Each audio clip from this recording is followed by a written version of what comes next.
이제 백중에 오제인데 10대 왕 있잖아요. 10대 왕 중에 오제 때가 염라대왕입니다. 그래서 우리가 일반적인 49제를 모실 때 대개가 49제 날 참석을 못하면 오제 때 참석을 많이 하게 됩니다. 우리가 경전 공부나 기도 수행이나 봉사나 모든 이 불교적인 종교적인 행위나 언어나 생각하는 것은 작게는데 기도 성취하는 거지만 진짜 깊은 뜻은 부처님을 닮아가려고 하는 겁니다. 부처님을 닮아가려고. 그랬을 때에 우리는 그 듣고 느끼고 행위를 계속함으로써 나의 인식 변화가 있고 그 속에 나의 삶의 어떤 행복 기준이나 느낌의 발전, 자기의 의식체계의 성장, 그리고 자유, 더 나아가서는 운명을 바꾸는 그런 자기를 만들어가는 것이 경전 공부나 기도나 수행이나 하는 겁니다. 오늘은 이제 제가 여러분들과 함께 부처님을 느끼고자 닮고자 하는 것은 지장보살, 지금은 이제 지장기도 강조 기간이죠. 지금 쭉 천일기도를 하는 중이지만 강조 기간이기 때문에 지장신앙에 대해서 말씀드리고자 합니다. 신심이라는 것은 생명과 같은 겁니다.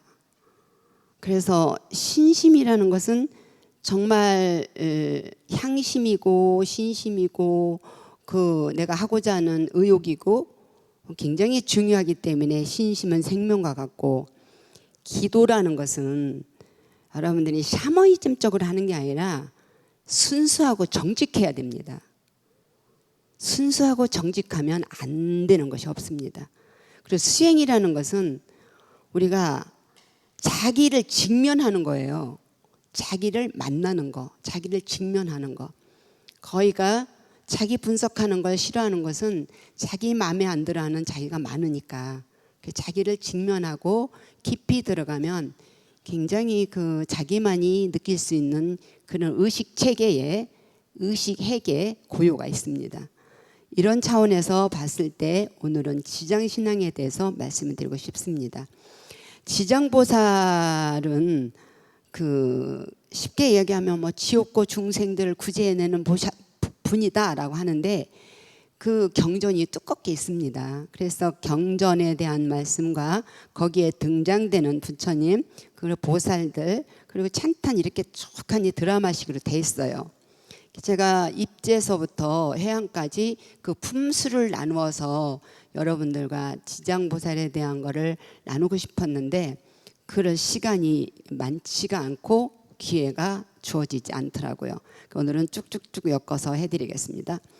지장보살의 그런 경전은 이름이 세 가지입니다. 지장본원경이 첫 번째고, 두 번째는 이 지장본행경이고, 원경, 행경, 그리고 지장본서경입니다. 지장본서경. 이래 다른 말로 말하면 지장보살은 대원력보살이다라는 뜻이죠. 그리고 등장인물들이 참 많아요. 그리고 부처님께서 어디에서 지장보살님을 찬탄하거나 지장보살님께 부촉을 했는가 하면 천상에서 하셨습니다. 천상에 왜? 부처님의 어머니 마야 부인을 제도하고 천도하고 찬탄하면서 천상에 올라가서 법문하시면서 거기에 많은 불보살님들이 등장할 때 부촉을 하게 됩니다. 그랬을 때에 천상에서 등장하는 인물은 무수히 많습니다. 부처님으로부터 보살님으로부터 귀왕으로부터 천신으로부터 많은 그런 천상에 올라간 이런 복인들로부터 무수히 많아요. 근데 거기에서 이제 등장하는 보살과 부처님이 있어요. 등장하는 보살은 우리가 알고 있는 문수보살, 정자제왕 보살, 보현보살, 보광보살, 허공장보살이 더 무수히 많지만 이 보살님들이 질문을 하거나 부처님한테 묻거나 찬탄하거나 합니다. 그때에 이제 부처님께서 이런 시대에는 어떤 부처님이 등장하셨고 이 시대에는 어떤 부처님이 계셨고 하나 이렇게 드라마틱합니다. 그랬을 때 첫 번째 이 지장보살이 무수하게 생을 거듭하면서 공덕을 적고 수행을 했는데 이 지장경에서 나타나는 것은 4번입니다.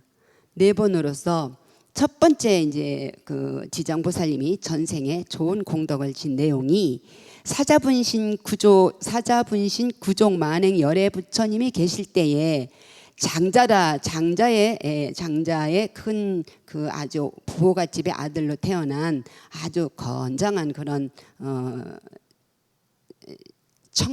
청년이 그 사자분신 구족 열애 만행 열애를 보면서 굉장히 흐물을 합니다.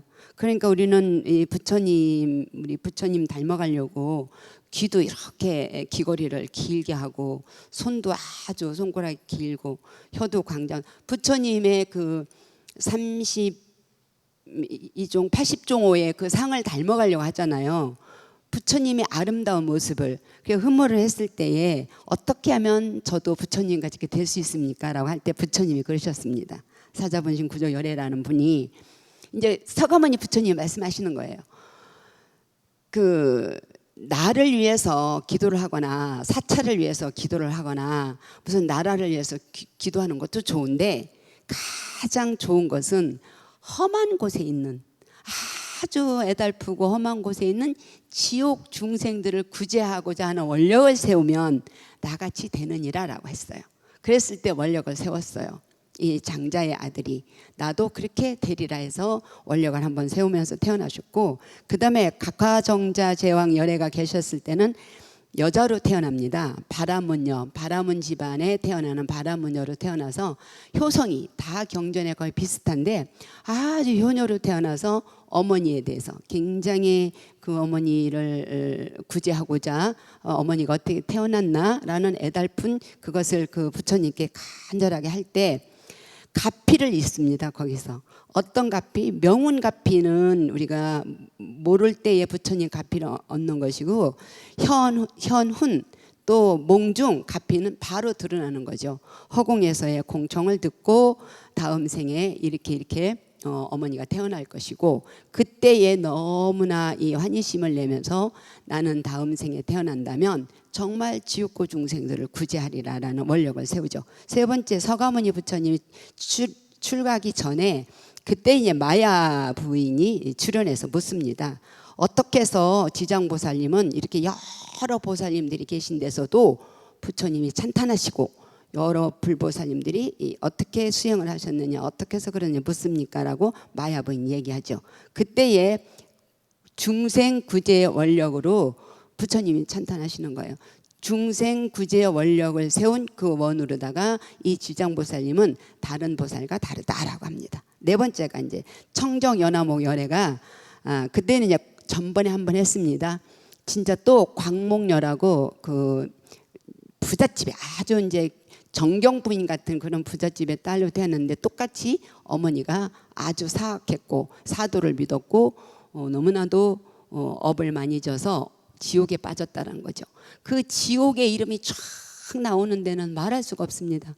그래서 이 광목녀가 그 지옥의 세계를 다 보고 나서 온몸에 다 피투성이가 되도록 절규하며 원력을 세워서 다음 생에는 정말 내가 이렇게 해서 만 중생을 구제하는 지장보살이다 이런 것은 부처님이 해주시는 것이고 원력을 세우겠다라고 이렇게 여러 생을 거쳐서 이제 출연하는 게 되는 것이 지장보살입니다. 이때 가장 제가 눈여겨볼 수 있었던 것이 그 견내지신이라는 분이 있어요. 견내지신은 이 사바세상의 벼락이나 또한 우순풍조 이런 걸 관장하는 그런 지신인데 부처님께 묻습니다. 부처님 문수보살이나 보현, 관음 이런 여러 보살들은 원력이 끝이 있는데 어떻게 해서 지장보살은 무변시인의 몸을 놔두십니까? 어떻게 해서 이렇게 변함이 없이 끝도 없이 한량없는 분신과 한량없는 세월 속에서 그리고 그 원력도 끝이 없습니까? 라고 합니다. 그랬을 때 부처님께서 내가 불가설이니라, 내가 말할 수가 없고 말할 수가 없느니라, 그 끝이 항아사, 그래서 이렇게 나오잖아요. 지장보살 끝에 지장대송 이실력 항아사겁 설란진 견문첨례 일념과 이익인천 무량사 하잖아요. 지장대 이실력은 너무나 지장보살 이실력이 위대해서 항아사 모래 숫자만큼의 세월을 두고서 말을 해도 다 그 공덕을 말할 수가 없다. 그래서 한 번만 울어서 순간적으로 친견만 하더라도 인천의 이익이 무량하다. 천상과 이 중생계의 이익이 무량하다 이렇게 나오잖아요. 그랬을 때 그 견내신이 많은 그런 이제 수준이 있잖아요. 부처님과 또 그 불보살님과 또 보살들과 또 귀환들과 천실과 쭉 있을 때 그 견내신이 이렇게 10가지를 말해줍니다. 견내신이 지장보살을 믿음으로써 10가지 유익함이 있는데 제일 먼저 토지의 인연이 풍족하고, 왜냐 공간, 내가 의지할 땅이 있어야 되니까. 두 번째 집안이 화목하고 안락하고, 세 번째 조상이 지옥에서 탈출하고 천상에 오르고, 네 번째 온 가족이 무병장수하고, 다섯 번째 만사 형통하고, 여섯 번째 재앙이 소멸되고, 일곱 번째 재산이 풍족하고, 여덟 번째 정신병자가 없고, 아홉 번째 제제처처마다 선신이 옹울하고, 열 번째 인덕과 복덕과 풍족하다. 이렇게 견례신이라는 분이 많은 그런 부처님 앞에서 찬탄을 합니다. 이러고 부처님께서 마지막으로 관세음보살님께서 또 묻습니다. 부처님께 이렇게 이렇습니다. 어떻게 해서 그렇게 지장보살 대단합니까? 할 때는 많은 대답을 하셔요.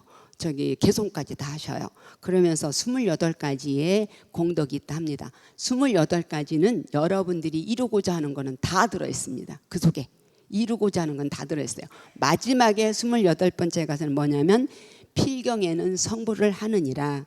어떻게? 지장보살을 추모하고 지장보살을 신뢰하고 지장 기도를 하고 이렇게 했을 때. 근데 거기에서 중요한 것이 그냥 되는 게 아니라 늘 공양을 올려요. 공양을 올리고 무슨 찬탄을 하고 무슨 베풀고 이런 게 나옵니다. 중요한 것은 우리는요, 내 기도도 하다가 실증나면 안 하고, 내 기도도 하다가 힘들면 안 하고, 내 기도를 하다가도 어떻게 하면 비난하고, 기도를 하면서도 업을 짓고 하는데, 중요한 건 뭐냐면 지장보살은 세세생생 동안 남만을 위해서 했다는 거예요. 남을 위해서 했는데 어떠한 남을 위했는가? 가장 험한 곳에, 가장 어려운 곳에, 가장 하기 싫은 곳에 가서 지옥고 중생을 구해냈다라는 겁니다. 그러면 이제 우리가 봤을 때 지금 이 시대에 달나라를 가고 AI 시대에 모든 것들이 다 손가락을 누르면 되고 생각하면 다 되는 시대에 지장보살 신앙이나 부처님 당시 때 얘기하고 지금하고 어떻게 그게 매치가 되겠는가? 어떻게 내가 그게 간절하게 눈물이 겹도록 그게 나한테 와 닿겠는가? 라는 거예요. 그래서 어떻게 보면 우리 이제 불자님들이 이미 다 왜 그것이 가능할까? 왜 지금도 그 지장보살님의 신앙 속에, 기도 속에, 부처님 속에 많은 불보살님의 그 가피력을 얻을 수 있는가라는 거예요. 그거는 여러분들이나 나나 씨앗이, 아주 어떤 성분의 씨앗이 지장보살에 대한 씨앗을 내가 갖고 있다는 겁니다. 보살의 정신을 갖고 있다는 겁니다. 성취할 수 있는 그런 가능성이 나한테 있다는 겁니다. 그렇기 때문에 여러분들이나 저나 신중단에 연부를 하거나 부처님 연부를 할 때 그걸 다 의미를 알고 절절절해서 하는 게 아니라 그냥 합니다. 그냥 할 때 여러분들이 아무런 사념이 없습니다. 사념이, 그 군더더기가 없다는 거죠. 그때야 그때의 지극한 한마음, 한 에너지가 중심을 잡았을 때 바로 그런 부처님과 지장보살과 모든 이실력과의 일치가 되는 거죠.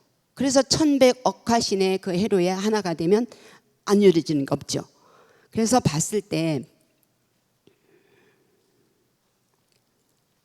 그 경전에 보면 그런 게 나옵니다. 날개가 작은 곤충은 천리를 나를 수가 없습니다. 그런데 천리를 달리는 천리마에 어딘가 몸에 붙어 있으면 천리를 갑니다.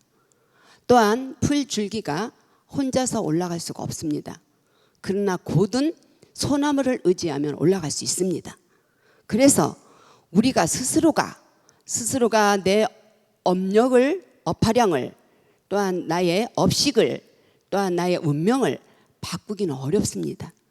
그러나 그렇게 곤충이 천리마를 의지해서 가듯이 풀줄기가 소나무를 의지해서 하늘을 오르듯이 햇빛을 따라 오르듯이 여러분들이나 저나 부처님 경전과 부처님의 이 실력과 그 불보살님의 훈을 입으면 다 이루어집니다. 안 이루어지는 게 없습니다.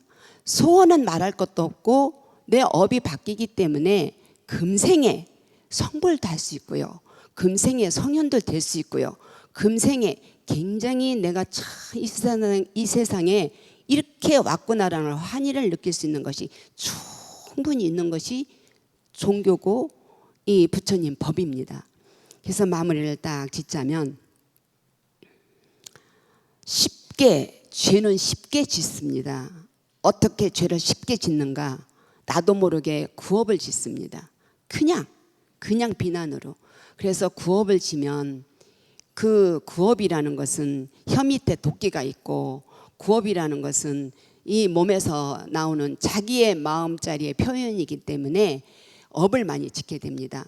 죄는 쉽게 짓고 그 죄를 사하는 건 어렵습니다. 그래서 제가 부탁이 뭐냐면 적어도 비구니 이 센터에 또 만불이 계신 이 법당에 인연이 돼서 여러분들과 저와 함께 이런 참회, 감사, 발언 기도를 한다라면 조금씩 내 기도만 아니라 나라 기도, 국민 기도, 또한 미래의 기도, 환경의 기도, 마지막에 우리 스님네가 건강했으면 좋겠다라는 기도의 종목을 좀 더 넓혀서 함께 한다라면 부처님의 사랑을 많이 받으실 것 같습니다. 이 가운데 이 지장보살이 광경을 쫙 보면 정말로 환희스럽게 부처님이 부촉하셨고 그 부촉한 원력을 다음 생 부처님이 출현할 때까지 나는 살아있는 중생뿐만 아니라 죽어있는 중생들까지도 다 건지겠다는 드라마틱한 이런 광경이 이 부처님과 지장보살님과 많은 불보살님들께서 함께 하셨다라는 말씀을 드립니다. 이 더위에 함께 해주셔서 너무나 감사합니다. 고맙습니다.